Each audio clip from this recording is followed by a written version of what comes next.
por los caminos de América. Tendremos una emocionante travesía por nuestra tierra americana. Un desfile apasionado por cada uno de los diversos países latinoamericanos. Argentina, Bolivia, Brasil, Colombia, Cuba, Chile, Ecuador, Panamá, Paraguay, Uruguay y Venezuela, entre otros. música, Literatura, folclore, geografía, historia, personajes, toda una gama infinita de lugares, escritores, obras literarias que nos posibilitan acercarnos un poco más a nuestros hermanos latinoamericanos. Recuerda, por los caminos de América. Muy buenos días, sean bienvenidos a nuestro programa Por los Caminos de América.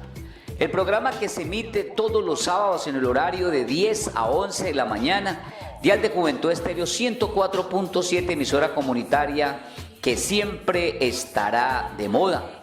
Un abrazo fraternal a todos los miembros de las instituciones educativas de nuestro departamento y especialmente a la institución educativa Santander. Yo escucho Juventud. Por los Caminos de América presenta Aventuras Virtuales de la Historia. Hoy, la Edad Media. Inicio, características, etapas y aspectos más importantes. Sean bienvenidos a nuestro espacio Aventuras Virtuales de la Historia. Aventuras Virtuales de la Historia. En el nombre de Dios, el Clemente, el Misericordioso. Así empieza el Corán, texto que contiene lo que según el Islam es la última revelación dirigida por Dios, en árabe Alá, el único Dios, a la humanidad, a través de un profeta llamado Muhammad o Mahoma. La doctrina islámica se originó en la Hiyaz, la región noroccidental de la península arábiga, y en particular en la Meca y Yathrib, posteriormente conocida como Medina. En esta última, a comienzos del siglo VII, un mercader de 40 años de edad, Muhammad, recibió varias revelaciones de Dios entre los años 610 y 632 con el encargo de predicarlas a la humanidad. La predicación de Mahoma comenzó en la Meca, aunque el profeta fue obligado a trasladarse a Medina con unos 150 seguidores. La huida en el año 622, conocida como la Égira, marca el inicio del calendario islámico. En Medina, Mahoma siguió predicando y ganando adeptos a su doctrina. Allí formó una nueva comunidad con los fieles de su religión, llamada Umma, basada en los principios de fraternidad, igualdad, ayuda mutua y solidaridad. En los 10 años siguientes, Mahoma ejerció el control religioso, político y militar sobre una comunidad nueva y dinámica. En el año 630, Mahoma había conseguido ya el poder suficiente para permitirle hacer su entrada triunfal en la Meca. En la cumbre de autoridad controlaba gran parte de la península arábiga y había enviado fuerzas para comprobar las defensas bizantinas en el sur de Siria. A la muerte del profeta, sus sucesores recibieron el título de califas, es decir, sucesor del enviado de Dios. Estos, en los 30 años siguientes, consiguieron extender el mundo islámico hasta Egipto, Mesopotamia, Siria y buena parte del actual Irán. Significativa fue la toma de Jerusalén, donde fue levantada la mezquita de la cúpula de la roca. Esta se construyó sobre el lugar que ocupó el templo de Salomón, aunque la tradición afirma que solo se quiso preservar el recuerdo del viaje del profeta al paraíso. Con este edificio levantado en Jerusalén, el Islam implantaba, junto con Medina y la Meca, un tercer lugar sagrado, cuya apariencia competía, además, con los edificios cristianos de la ciudad. Entre los años 661 y 750, el califato estuvo en manos de una nueva dinastía, la Omeya, que trasladó la capital desde Medina a Damasco. Con los Omeya, el imperio islámico alcanzó su máxima expansión, conquistando el Magreb hasta el Atlántico, la península ibérica, parte de la Galia y en el oriente ocupando la Transoxiana y el Sind. El derrocamiento de los omeyas en el año 750 dio lugar a una nueva dinastía califal, la Abasí, que cambió su capital a Bagdad. Durante este periodo, la sociedad islámica experimentó un importante proceso de transformación hacia la vida urbana, floreciendo la actividad intelectual y el comercio. Pero paulatinamente los califas de Bagdad vieron reducido su dominio a poco más del territorio de Irak, formándose diversos estados prácticamente independientes. Uno de los más importantes fue el Emirato Omeya de Al-Ándalus. Abdelrahman I, miembro de la derrocada dinastía Omeya, se hizo dueño de Al-Ándalus, adoptando el título de emir. Uno de sus descendientes, Abdelrahman III, rompió toda dependencia de Bagdad y se proclamó califa. Con los Omeya, Al-Ándalus recibió embajadas extranjeras en busca de alianzas, al tiempo que surgieron una agricultura y una industria florecientes, y fueron traducidas las obras clásicas. Las sucesivas ampliaciones de la mezquita Al-Jama cordobesa convirtieron Al-Ándalus y su capital en el faro religioso e intelectual del Islam en Occidente. La desintegración del califato en el año 1031 dio lugar a un periodo de desórdenes y división, los llamados reinos taifas. Almorávides en el siglo XII y almohades en el XIII consiguieron momentáneamente reunificar Al-Ándalus.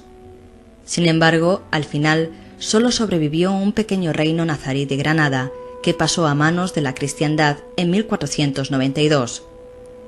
A pesar de ello, antes de caer los nazaríes, dejaron como herencia una de las más asombrosas maravillas arquitectónicas del mundo islámico, la exuberante Alhambra.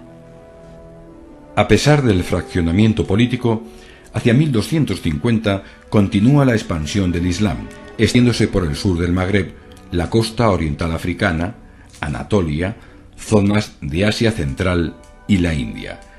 250 años más tarde, hacia el 1500, el mundo islámico ha conseguido ya expandirse por toda el África subsahariana y la costa oriental, por el sureste de Europa y Asia Central, por la India e Indonesia. Sin embargo, el periodo que va desde el siglo XVIII hasta nuestros días será testigo de bruscos conflictos en el mundo musulmán. Las relaciones con las otras dos religiones monoteístas, cristianos y judíos, estarán presididas por el conflicto constante, cuando no directamente por la guerra. Al mismo tiempo, el Islam buscará acabar con su división interna y promover la unidad, surgiendo movimientos de renovación social que dan al Islam moderno una vitalidad extraordinaria. Actualmente, los musulmanes suman más de 1.000 millones en todo el mundo, siendo mayoría en más de 50 países y estando especialmente asentados en el norte de África, Próximo y Medio Oriente y sudeste de Asia. Tercera religión monoteísta por orden de aparición en la historia, Islam significa salvación, y sus fieles han de ser llamados musulmanes, es decir, sometidos o rendidos ante Dios. Los devotos deben aprender y cumplir con 5 obligaciones rituales, los 5 pilares del Islam. El primero es pronunciar la shahada o credo musulmán. No hay más Dios que Alá y Mahoma es su profeta. El segundo es la oración, que debe realizarse en 5 momentos fijos del día, después de practicar las abluciones y limpiezas rituales. La vida cotidiana de regiones y barrios se ve interrumpida por la llamada a la oración, que lleva a cabo el muecín desde la torre de la mezquita o minarete. El centro de la vida espiritual islámica es la mezquita, del árabe masjid, lugar de postración. Su parte más importante es un muro en cuyo centro se abre el mirab, un nicho que señala la dirección a la Meca. A la derecha está el mimbar o púlpito, desde donde el imán preside la plegaria. Enfrentados al mirab está la dikka o plataforma en la que los asistentes transmiten a los congregados la postura del imán, y el kursí o atril que sostiene el Corán. También puede existir en su interior una fuente para abluciones parciales y letrinas que son utilizadas para lavarse por completo si el devoto ha hecho un largo camino o mantenido relaciones sexuales. El tercer pilar de la fe musulmana es el impuesto coránico o azaque, es decir, la entrega obligatoria de un tributo a los necesitados. La cuarta obligación consiste en el ayuno y la abstinencia durante las horas de luz del mes del Ramadán. El quinto y último pilar es la peregrinación una vez en la vida a la ciudad santa de la Meca, solo si el devoto puede permitirse realizar el viaje, sin dejar deudas para él y los suyos. En el recinto sagrado de la Meca se lleva a cabo el ritual de dar 7 vueltas a la Kaaba, la casa de Dios, una estructura cúbica construida según la tradición por Adán y reconstruida y purificada por Abraham. La vida cotidiana de los musulmanes presenta algunos rasgos comunes pese a la gran variedad de pueblos y culturas que integran la comunidad islámica.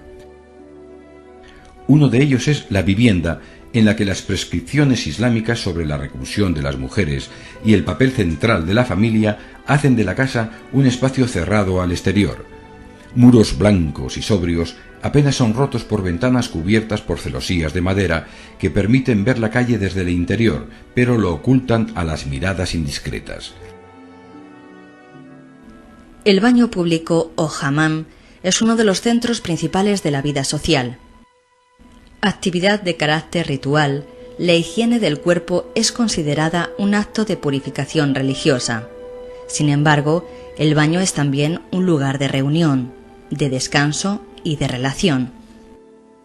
Pocos sucesos en la historia del mundo han tenido tanta trascendencia como el surgimiento de la religión islámica. El Islam no solo ha impulsado un movimiento espiritual y conformado una religión seguida por millones de creyentes, sino que ha generado, además, una extraordinaria civilización intelectual y artística cuya aportación al devenir de la humanidad resulta incuestionable. Todos los niños del mundo debemos comprometernos a luchar sin descanso por la rehabilitación del aire, el agua y la tierra. Guardianes del Templo del Jaguar, por un planeta mejor hoy.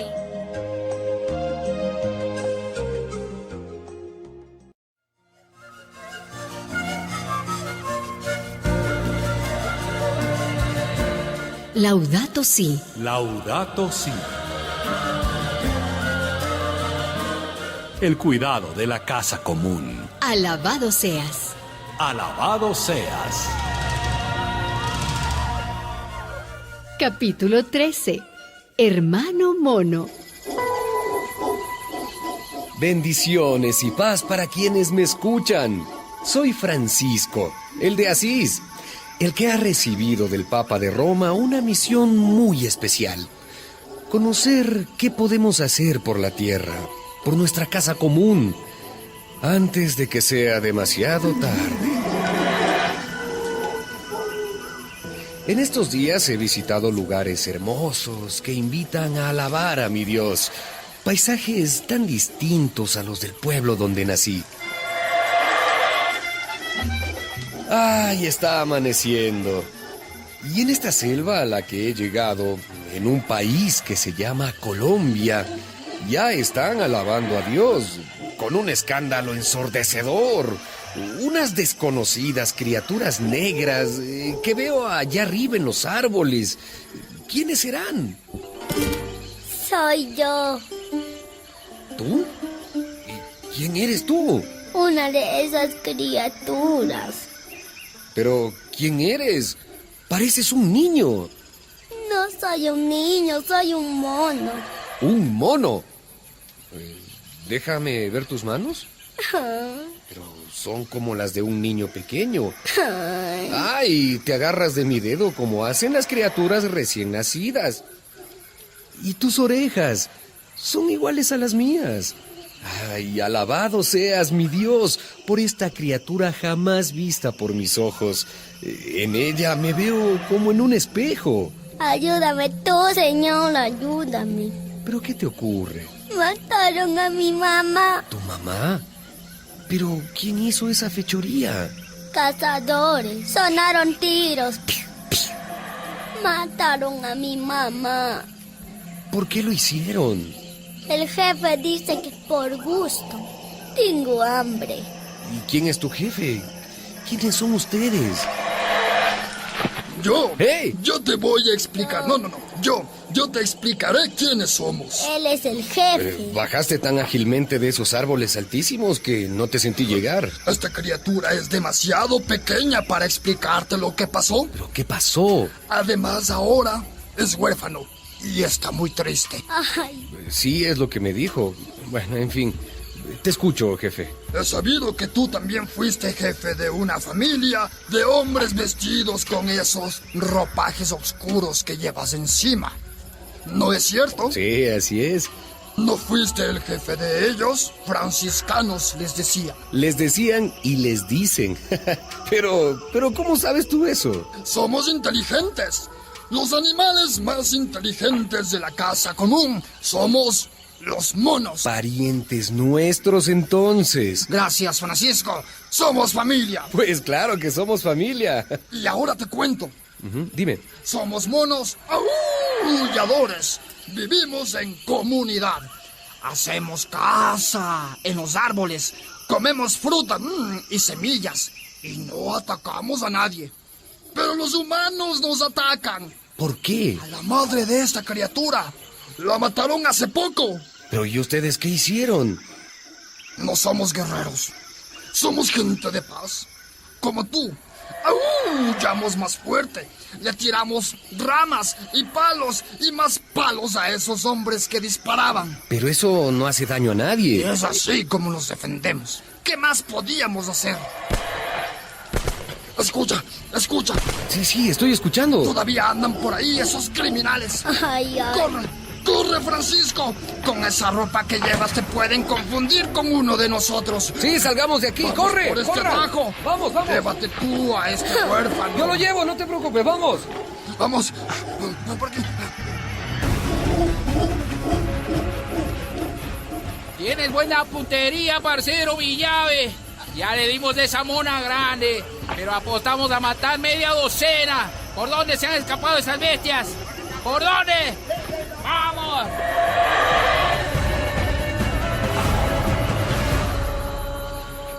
Parece que ya se han ido. ¿Podremos salir? No te fíes, Francisco. Ajá. Son astutos. Terminemos la conversación en esta cueva.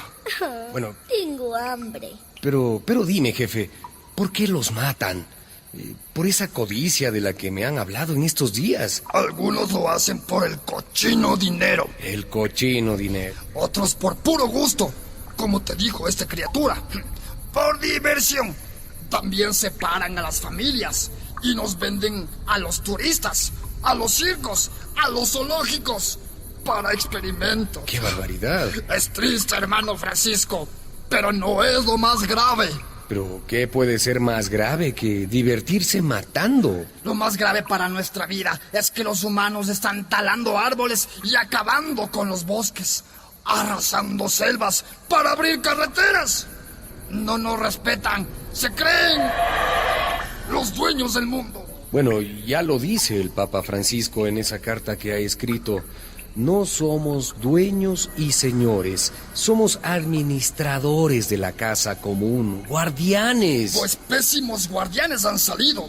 Hemos sabido que los monos araña, los capuchinos, algunos titís, los aulladores colorados, se están quedando sin árboles donde vivir. Dios mío. Y no te cuento de las desgracias de nuestros hermanos de la África. ¿Cómo? ¿También hay monos allí? Sí, gorilas, orangutanes. Ajá. Y los chimpancés. ¿Chimpancés? Que son el mero retrato de ustedes. Esos sí son tus parientes, Francisco. Si perdemos a los grandes simios, será porque perdimos los bosques donde ellos viven. Y esto hará más grave el cambio climático. En los últimos 50 años, la población de chimpancés en el mundo pasó de 2 millones a 200,000. En 50 años más, la Tierra podría ser un planeta sin chimpancés, sin gorilas, sin bonobos. No me gustaría nacer en un mundo donde nunca conoceré a mis primos hermanos.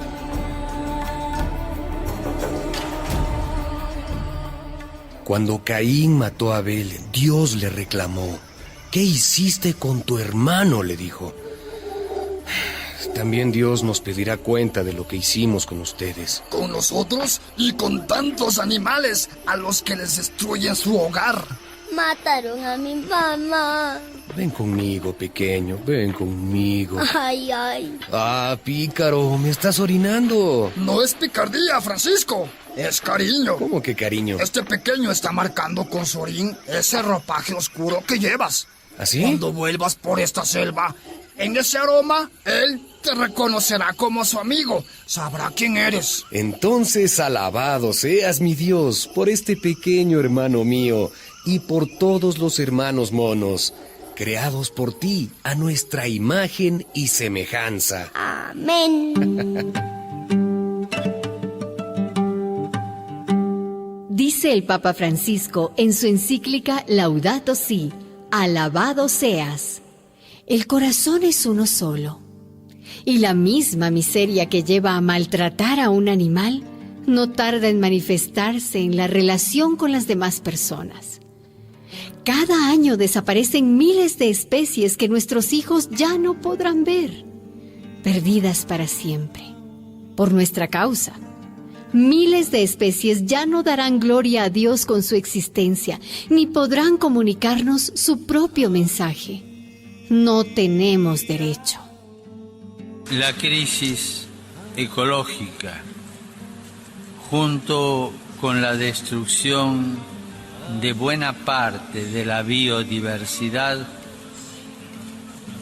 puede poner en peligro la existencia misma de la especie humana. Una producción de la Red Eclesial Panamazónica, REPAM.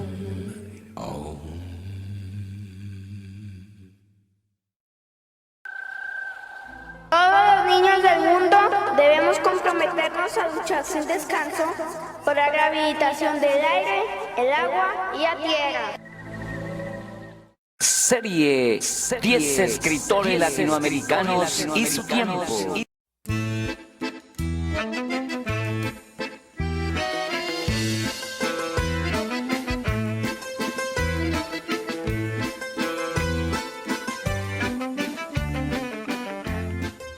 El Ministerio de Cultura y Funda Lectura, con el apoyo de Philip Morris de Colombia S.A., presentan Tertulias Literarias, 10 escritores latinoamericanos y su tiempo. Un programa realizado por la emisora HJCK.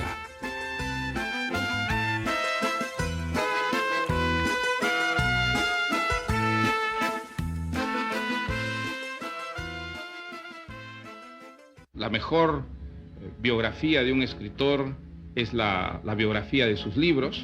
En ellos ha puesto lo mejor que tenía y a veces también lo peor que vivió.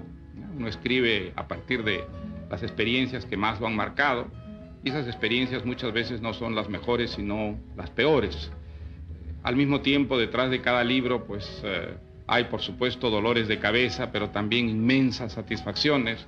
La satisfacción que da el concluir una obra que se ha ido gestando a lo largo del tiempo, desde una nebulosa hasta al fin, al cabo de los meses y los años, convertirse en una historia compacta, con personajes que tienen sus propias vidas, donde unos destinos se trenzan con otros hasta constituir esa realidad ficticia que es una novela.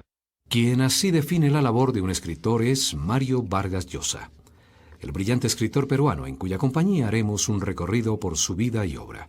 Porque si hay algo que define a Mario Vargas Llosa, es su vocación de escritor y un ejercicio fiel a ese propósito a lo largo de toda su vida.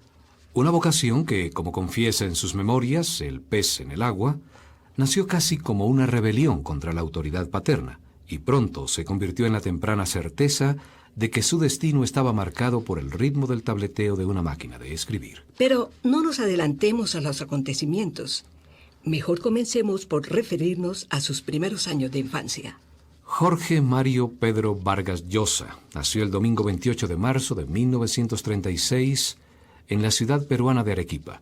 Sus padres, Ernesto Vargas Maldonado y Dora Llosa Ureta, Ya estaban separados cuando vino al mundo, y no conocería a su padre hasta los 10 años de edad. Hasta ese momento su crianza había estado rodeada de mujeres.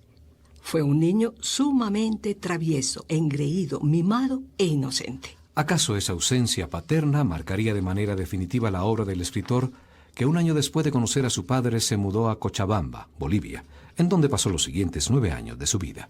Y es que las mujeres forman parte fundamental de la obra de Vargas Llosa, tal como lo veremos en el curso del programa.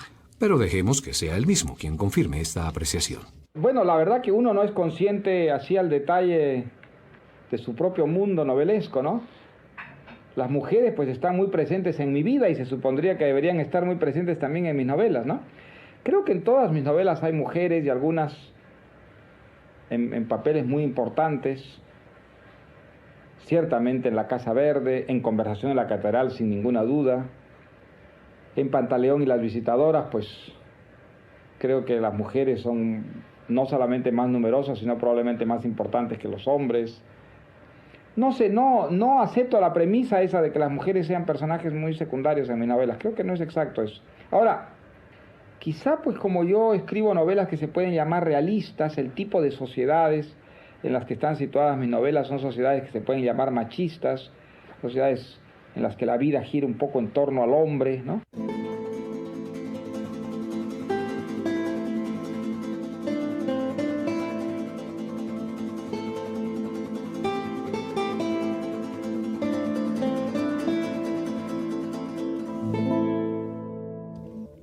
Corría el año de 1946 y Mario Vargas Llosa se traslada una vez más a Perú. Allí volvería a ver a su padre Ernesto. Él entró a su vida como un torrente de autoridad al que Vargas Llosa no estaba acostumbrado tras años de vivir junto a su madre. La preocupación de su padre por su educación hace que el joven entre al Colegio Militar Leoncio Prado, en donde años después situará su novela La ciudad y los perros. Esta circunstancia le hizo descubrir pronto algo que él mismo suele considerar como segundo gran móvil de su existencia, el ansia de libertad. Vargas Llosa volvería a enfrentar a su padre tras la decisión de estudiar Letras y Derecho en la Universidad San Marcos de Lima. Letras por vocación y Derecho por resignadas razones alimenticias. Su ingreso a esta universidad fue una manifestación de rebeldía. Con tan solo 18 años, el joven hace su primera declaración de guerra a la autoridad de su padre, casándose con su tía política Julia Urquidi, 10 años mayor que él. Todas estas incertidumbres aparecen en su novela La tía Julia y el escribidor, publicada en 1977, y en la que con ironía Vargas Llosa nos retrata un mundo lleno de humor y precariedad en donde la vocación quiere imponerse a la vida cotidiana. Pero, ¿cómo nace en él la vocación de escritor? Bueno, comencé escribiendo, no recuerdo exactamente a qué edad, ¿no? Pero probablemente comencé a escribir en serio en Europa, hace 8 años, cuando llegué allá. Fue cuando estuve en España que me di cuenta que la literatura era algo muy serio, ¿no? Es decir, que exigía un compromiso más profundo del que suelen tener los escritores jóvenes en los países latinoamericanos, donde es muy difícil por circunstancias muy diversas asumir esta vocación con mucho rigor y con mucha seriedad. La opción de ser escritor no le fue aceptada por su padre, por lo que fue una etapa sumamente difícil, más aún después de su matrimonio con su tía política Julia Urquidi. Esta situación aumentó sus urgencias económicas. Paralelamente a sus estudios desempeña varios trabajos. Redactar noticias en Radio Central, hoy Radio Panamericana. Fichar libros y revisar los nombres de las tumbas de un cementerio, son algunos de ellos. Sin embargo, sus ingresos totales apenas le permiten subsistir. Vargas Llosa recuerda así aquellos años de radio. Bueno, yo he escrito para la radio muchos años porque me gané la vida como periodista radial desde muy joven. Primero en el Perú, cuando era estudiante universitario. Durante un año trabajé en Radio Panamericana. Y luego trabajé más de 6 años en la radio televisión francesa en París. De tal manera pues que he estado muy vinculado al mundo de la radio. Eso me ha permitido conocer sus posibilidades y también me ha dado temas para escribir al respecto. Por ejemplo, esta novela La tía Julia y el escribidor, cuyo tema es el mundo del radioteatro y diríamos toda la fauna que surge en torno a la radio y a los estudios, pues no la hubiera podido escribir nunca si no hubiera tenido yo la experiencia de la radio. Ahora, aunque he escrito para la radio como periodista, la verdad que hasta ahora no he escrito nunca una novela o un drama directamente radial. Pero desde luego que es una posibilidad interesante y por supuesto que no la descarto, ¿no? Sous le ciel de Paris s'envole une chanson. Elle est née d'aujourd'hui dans le cœur d'un garçon. Sous le ciel de Paris marchent des amoureux. El ambiente convulso de las dictaduras latinoamericanas hizo que muchos escritores de la generación de los años 20 y 30 soñaran con forjar su vocación en una de las ciudades con mayor movimiento intelectual en el mundo. En París confluyeron buena parte de los escritores que después fueron etiquetados como boom latinoamericano, entre ellos Mario Vargas Llosa, quien busca el exilio. En París escribe y malvive, pero también encuentra amistades interesantes como Julio Cortázar o Julio Ramón Ribeiro, quienes le ayudan a entrar a la sección latinoamericana de la agencia de prensa France Press. Pero, ¿qué significa el exilio para Mario Vargas Llosa? Yo no creo que se pueda juzgar el exilio en bloque, sino siempre a partir de casos particulares. En muchos de estos casos el exilio ha sido sumamente positivo. Ha dado al escritor una perspectiva para ver su realidad de una manera más penetrante, le ha creado además unas condiciones psicológicas favorables para la creación. Si usted piensa en la literatura pues, latinoamericana, solo entre los escritores recientes, pues un hombre como Cortázar ha escrito su obra más importante en el exilio, y es una obra que al mismo tiempo tiene unas raíces latinoamericanas indiscutibles. Un hombre como Carpentier escribió buena parte de su obra en el exilio. Lo que me parece la gran novela de Roa Bastos, que es Yo el Supremo, es también una obra del exilio. Creo que se podría continuar innumerablemente la lista de escritores a los que el exilio, en fin, no los ha perjudicado, sino al contrario, ¿no? Les ha servido literariamente. Ahora, no es el caso general, es decir, hay escritores a los que creo que el exilio ha afectado profundamente, ¿no? En 1959, Mario Vargas Llosa gana una beca para hacer un doctorado en la Universidad Complutense de Madrid y le es otorgado el premio Leopoldo Alas por su libro Los Jefes. En 1963 aparece La ciudad de los perros, su primera novela, que le valió el premio Biblioteca Breve de la editorial Chex Barral. Esta es tal vez una de las novelas más emblemáticas de Vargas Llosa. Antes de darle nombre definitivo, intentó 3 títulos diferentes para ella: Los impostores, La morada del héroe y La ciudad y la niebla. Pero finalmente, por consejo de un amigo, la publicó con el nombre que hoy se conoce en todo el mundo. Hasta el momento en que ganó el Rómulo Gallegos en 1966 por la novela La Casa Verde, La ciudad y los perros ya llevaba 8 ediciones.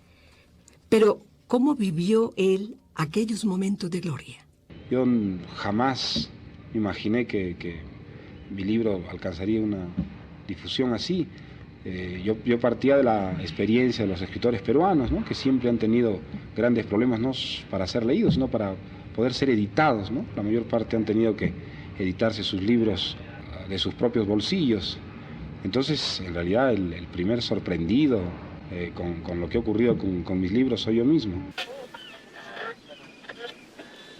Brasil 1964 se produce el golpe de Estado contra el presidente Goulart y se da inicio a la dictadura anticomunista del mariscal Castelo Branco, seguida por otros gobiernos militares de derecha. Ese año de 1964, Vargas Llosa regresa al Perú.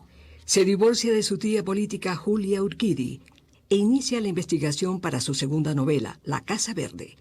Un año después se casa con su prima Patricia Llosa. La Casa Verde transcurre en su Piura natal y en la selva. El siguiente es un fragmento. En el extremo norte de la ciudad hay una pequeña plaza. Es muy antigua y en un tiempo sus bancos fueron de madera pulida y de metales lustrosos. La sombra de unos algarrobos esbeltos caía sobre ellos y a su amparo los viejos de las cercanías recibían el calor de las mañanas y veían a los niños corretear en torno a la fuente, una circunferencia de piedra, y en el centro, en puntas de pie, las manos en alto como para volar, una señora envuelta en velos de cuya cabellera brotaba el agua. Ahora los bancos están resquebrajados, la fuente vacía, la bella mujer tiene el rostro partido por una cicatriz y los algarrobos se curvan sobre sí mismos moribundos. A esa placita iba a jugar Antonia cuando venían los Quiroga a la ciudad. Ellos vivían en la hacienda de la Huaca, una de las más grandes de Piura, un mar al pie de las montañas. 2 veces al año, para la Navidad y para la procesión de junio, los Quiroga viajaban a la ciudad y se instalaban en la casona de ladrillos que forma esquina, precisamente en esa plaza que ahora lleva su nombre.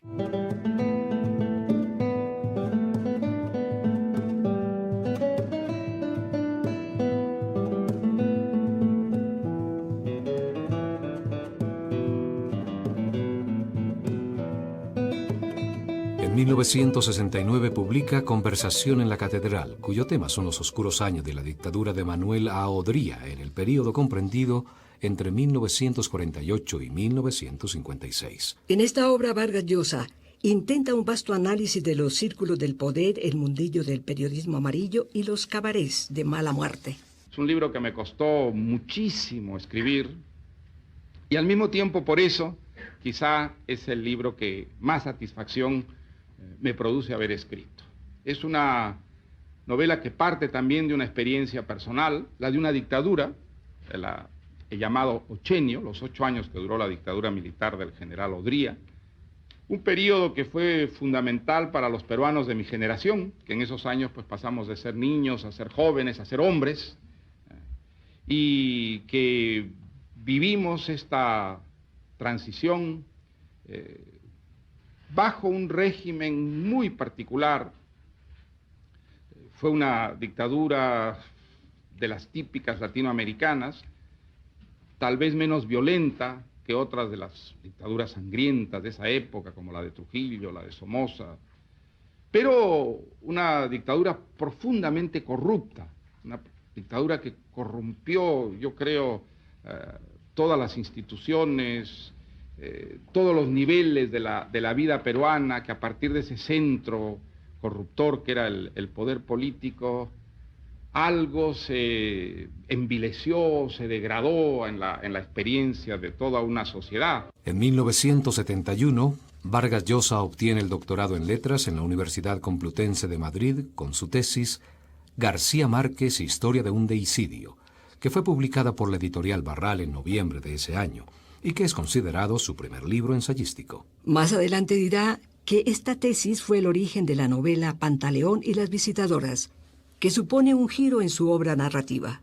Aquí el realismo social presente en sus primeras obras da paso a unas precisas dosis de sátira e ironía que enriquecerán significativamente el desarrollo de su universo literario. Mario Vargas Llosa subraya en ella la hipocresía de las instituciones que se llaman ejemplares frente al oficio más viejo del mundo. El eterno debate entre realidad y ficción, necesidad y virtud son valores fundamentales de esta novela. Pero, ¿cuáles son los linderos entre ficción y realidad en las obras de Vargas Llosa? Mire, son unos linderos cambiantes y por lo general muy difíciles de establecer. Sin exagerar nada, yo le puedo asegurar a usted que a mí me cuesta ya muchas veces, una gran dificultad, establecer ese lindero en obras mías en las que yo he aprovechado experiencias personales y a las que he añadido, por supuesto, pues muchas fantasías o invenciones. La frontera tiende a borrarse, tiendo muchas veces a recordar como experiencias vividas cosas que he inventado y a dudar sobre si ciertos episodios o personas, en fin, que he utilizado deliberadamente en mis obras de ficción, realmente vienen de la realidad objetiva o si son también invenciones, ¿no? Creo que eso es una cosa bastante comprensible, es decir, la memoria es engañosa, la memoria no solo conserva, sino también idealiza, transforma, matiza la experiencia objetiva, es decir, la vuelve ficción, ¿no? Es uno de los temas que a mí me fascina más, sobre todo en los últimos años, me fascina tanto que ha pasado a convertirse en tema de lo que yo escribo, ¿no? Buenos Aires, 1981. El 15 de octubre se reúnen por primera vez las madres de la Plaza de Mayo.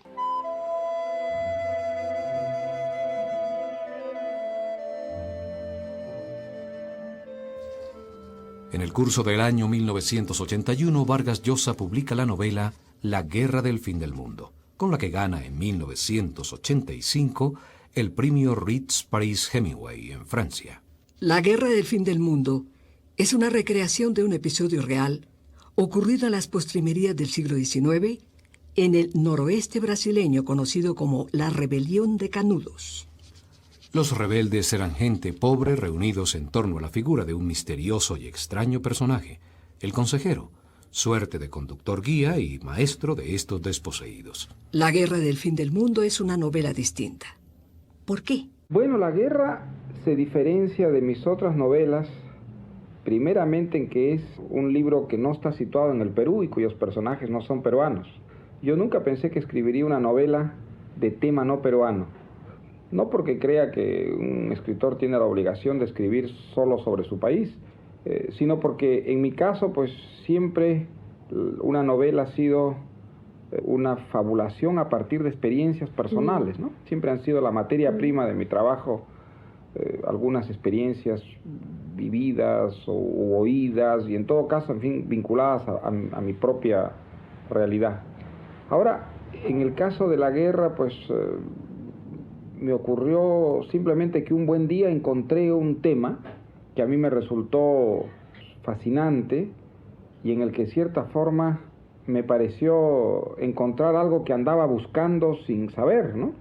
Por una parte creo que siempre había soñado con escribir una novela de aventuras, una novela que de alguna manera fuera para mi mundo, para mi época, lo que habían sido las novelas que leí de niño y que para mí fueron realmente una experiencia maravillosa, ¿no? Salgari, Julio Verne, Alejandro Dumas, Víctor Hugo, toda la novela de aventuras que era la lectura corriente de un niño en los años 40. Y creo que desde entonces viví siempre inconscientemente buscando un tema que me permitiera de alguna manera escribir una novela de aventuras. Y creo que la historia de Canudos me fascinó, entre otras cosas, por esa, pero no solamente por esa, ¿no? Creo que la historia de Canudos, pues, es una historia, en fin, que puede leerse a muchos niveles, como todas las historias, pero fundamentalmente es la historia de un gran malentendido.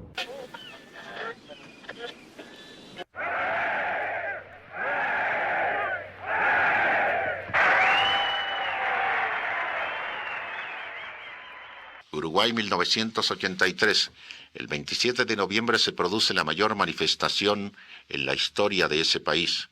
Se reunieron en Montevideo unas 400.000 personas para protestar en pro de la democracia, la libertad y el derecho al trabajo. En 1984 se publica su novela Historia de Maita. Esta novela nació en París en 1962, cuando el escritor conoce la historia de una frustrada insurrección armada en Jauja, un pueblito de la sierra peruana. En ella, Vargas Llosa reconstruye a través del testimonio de quienes le conocieron la historia del trotskista Alejandro Maita, protagonista de una intentona revolucionaria en 1958 y preso luego de diversas veces en circunstancias confusas. Escuchemos al escritor en un breve fragmento del capítulo 4, cuyo tema es la Inquisición. ¿Qué hilo secreto une a la todopoderosa institución guardiana durante 3 siglos de la ortodoxia católica en el Perú y en Sudamérica y al oscuro militante revolucionario que hace 25 años, por un momento breve como un relámpago, salió a la luz? Lo que fue el Palacio de la Inquisición está en ruinas, pero el artesonado de caoba del siglo XVIII se conserva bien, como lo explica una recitativa maestra a un grupo de escolares. Hermoso artesonado. Los inquisidores eran hombres de gusto.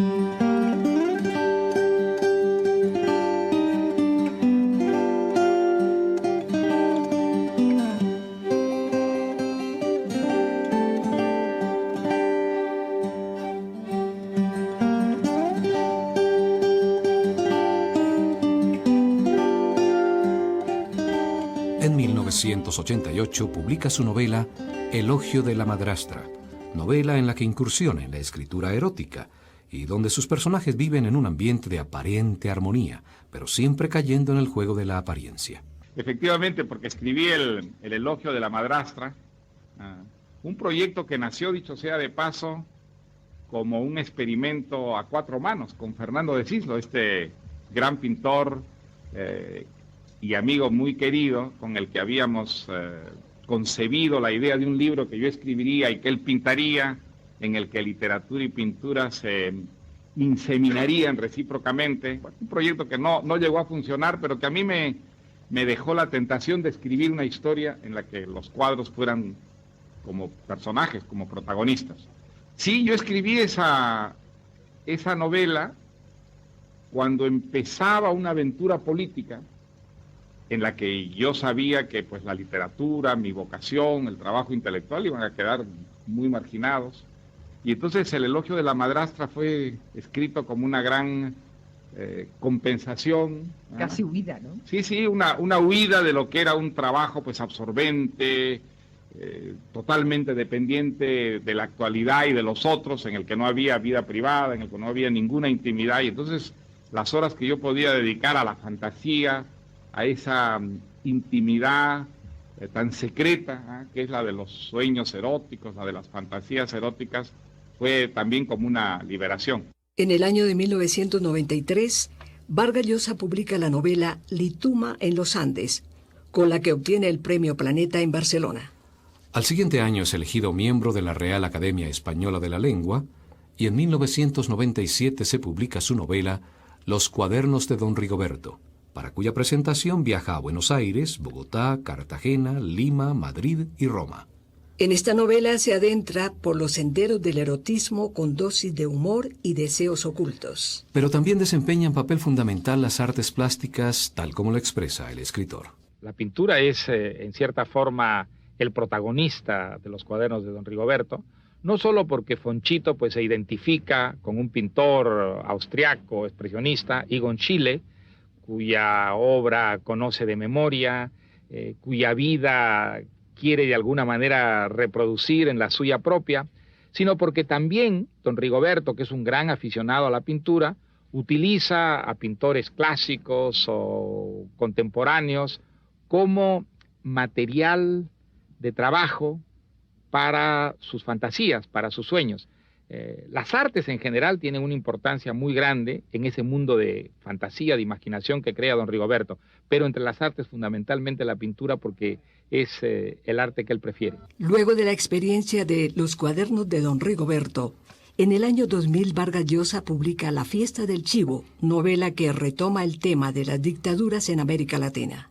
La historia se centra en la figura de Leónidas Trujillo, dictador de República Dominicana. Es una novela sobre los últimos días de Trujillo. Es sobre, sobre la conspiración para matar a Trujillo y lo que ocurrió inmediatamente después de su muerte.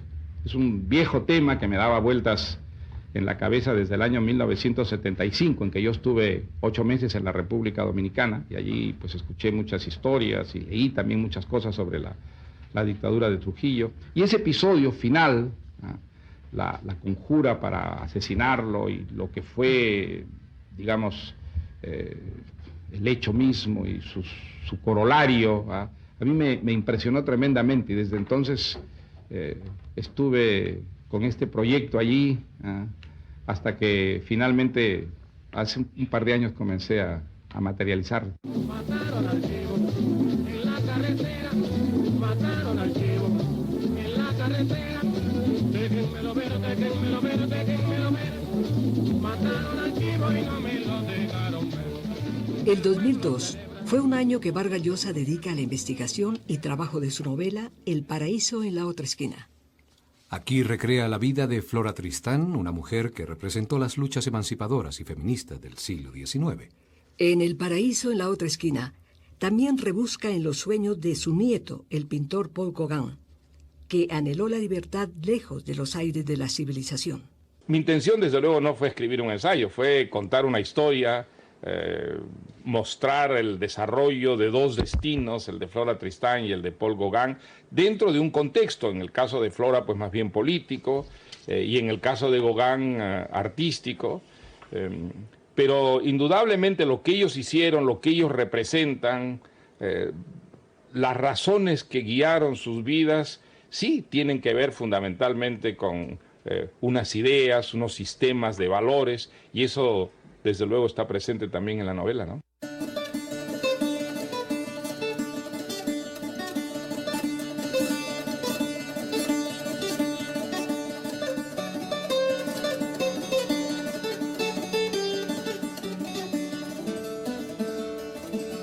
Este fue a grandes rasgos un repaso por la vida y la obra de Mario Vargas Llosa, durante el cual descubrimos muchos aspectos de su pensamiento, tanto intelectual como político. Vargas Llosa, un hombre, un escritor, que en uno de sus escritos define de la siguiente manera la literatura. La literatura es una actividad fundamental y de ninguna manera una especialidad. Debe ocupar un lugar importante en las vidas de todas las personas porque es una fuente de conocimientos y una fuente extraordinaria de placer. Ese es el mensaje que yo traigo a los jóvenes. Convencernos de que los libros son importantes porque no hay una diversión que sea más sana, exaltante y estimulante. Un buen libro, realmente creativo, agudiza nuestra sensibilidad, desarrolla en nosotros un gran sentido crítico y transforma nuestra existencia. Finaliza así el programa de hoy, destinado a la vida y la obra del escritor peruano Mario Vargas Llosa.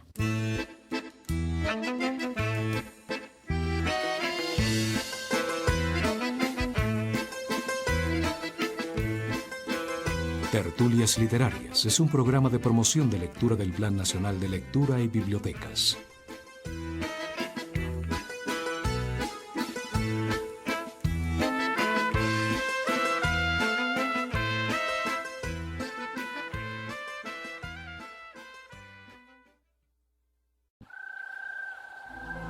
Los niños del mundo debemos salvar el planeta Tierra.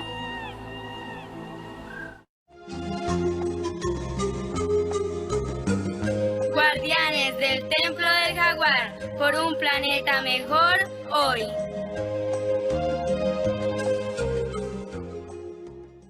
Cualquier forma de tabaco es dañina para tu organismo en desarrollo. ¿Qué hay en un cigarro? Al fumar se generan más de 4.000 sustancias químicas, entre ellas nicotina. Es el químico responsable de la adicción. Alquitrán, factor de riesgo para cáncer. Amonio, usado en lavalosas. Arsénico, un veneno conocido desde la antigüedad. DDT, sustancia incorporada en insecticidas. Formaldehído, utilizado para conservar cadáveres. Monóxido de carbono, impiden una normal oxigenación del cerebro y cuerpo. ¿Qué produce en el cerebro? Es una droga adictiva. 3 de cada 4 adolescentes que fuman en la etapa escolar lo seguirán haciendo cuando sean adultos. La nicotina estimula receptores en el cerebro que producen activación de un neurotransmisor que causa placer, la dopamina. Entonces, cuando una persona fuma, suben los niveles de dopamina en el cerebro.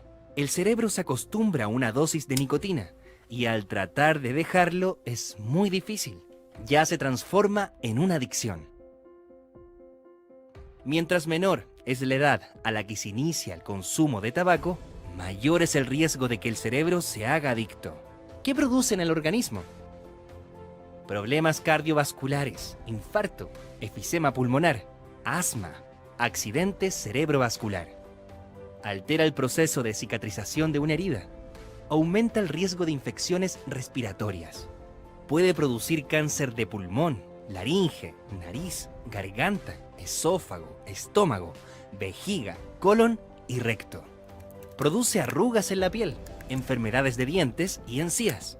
Altera la percepción de sabores y olfato, mal aliento, uñas amarillas. Acorta expectativa de vida en 10 años. La decisión está en ti. Clínica Alemana. Si es tu salud, es la alemana. Venga al mundo del sabor. Venga al sabor de... ¿Sabía usted que el vaquero de Marlboro murió de cáncer? Con 51 años y los pulmones convertidos en cenicero, Wayne McLaren falleció el 22 de julio de 1992. Su hermano Charles encabeza ahora un movimiento antitabaquista. ¿Y usted todavía fuma? 31 de mayo, Día Mundial sin Tabaco. Pulmones negros, gargantas con cáncer, cigarrillos que simulan penes impotentes. Estas son algunas de las imágenes que aparecen en las cajetillas de tabaco. Yo me río cada vez que compro una cajetilla de tabaco y veo esas ridículas fotos. Me río y fumo más. Casi 6 millones de personas mueren al año por culpa del tabaco. Tampoco las cifras asustan a los fumadores. Nada funciona para convencerles que dejen de suicidarse diariamente. ¿Y qué hacemos? Ay, yo no quiero que me obliguen a tragar el humo de los que fuman. Si se quieren suicidar, que no me lleven con ellos. Uruguay, Argentina, México, Perú, Guatemala, Chile. Cada día más países promulgan leyes para proteger los pulmones de los ciudadanos y ciudadanas que no fuman. Leyes que nos respeten, Eso exigimos. Queremos países libres de humo. Libres de humo. El aire es de todas y todos. Si elegiste no fumar, haz respetar tu derecho. 31 de mayo, Día Mundial contra el Tabaco. Contra el tabaco.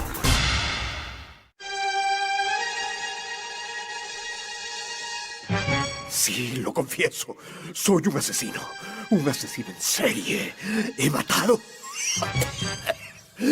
este año a 4 millones de personas. Lo sabía. Te llevamos siguiendo la pista hace muchos años. Y por fin te tenemos. Pero si yo no me escondo. Son las víctimas las que me buscan. Y hasta pagan para que sus vidas se hagan humo. 31 de mayo, Día Mundial sin Tabaco.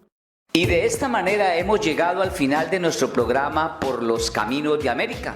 El programa que se emite desde la ciudad de San José del Guaviare, puerta de la esperanza colombiana para el mundo a través del dial de Juventud Estéreo 104.7, emisora comunitaria que siempre estará de moda. Reiteramos el abrazo fraternal para todos los maestros y maestras de nuestro departamento. Esperamos que el programa haya sido de su agrado, que sigan disfrutando de nuestra mejor programación. Que Dios los bendiga a todos y a todas. Todos los días, acompáñate con la radio comunitaria. Juventud Estéreo. Juventud Estéreo.